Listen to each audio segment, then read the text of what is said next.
Europe 1 Soir, Nicolas Poincaré. Et dans Europe 1 Soir, le fait du jour, l'édito de Claude Askolovitch. Bonsoir Claude. Bonsoir Nicolas. Et le fait du jour, c'est le gouvernement qui renonce à étendre la déchéance de la nationalité. Oui, et c'est un renoncement de dernière minute.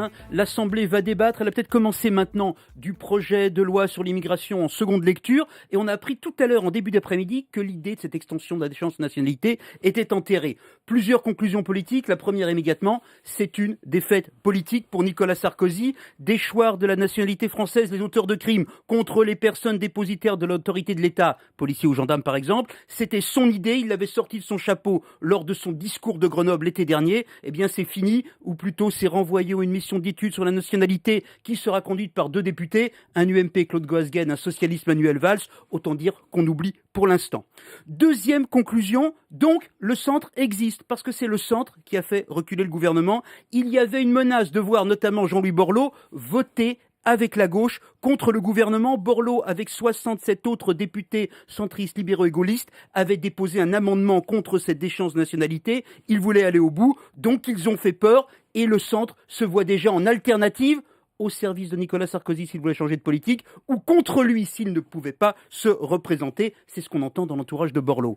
Maintenant, troisième conclusion qui contredit la deuxième. En réalité, la victoire du centre est symbolique parce que ça fait plusieurs jours que Nicolas Sarkozy, qui sentait venir cette crise, avait dit en déjeuner de la majorité que finalement il ne ferait pas de cette extension un casus belli. Donc le centre avait le feu vert pour une petite révolte bien contrôlée. Et puis sur le fond, on a toujours en discussion à l'Assemblée un texte très dur contre l'immigration clandestine, avec moins d'intervention du juge des libertés, avec augmentation de la durée de rétention. Bref, le pouvoir préserve l'essentiel. Le président a sacrifié un de ses gadgets pour préserver sa politique. Donc vous nous dites que Nicolas Sarkozy reste sur une ligne dure, mais qu'il donne en même temps l'impression de reculer. Et cette confusion, dans ma bouche, mais dans ses actions, c'est tout le problème du président actuellement, parce qu'il mécontente tantôt les uns, le centre, tantôt les autres, les droitiers, donc il donne une impression à la fois de dureté et de faiblesse.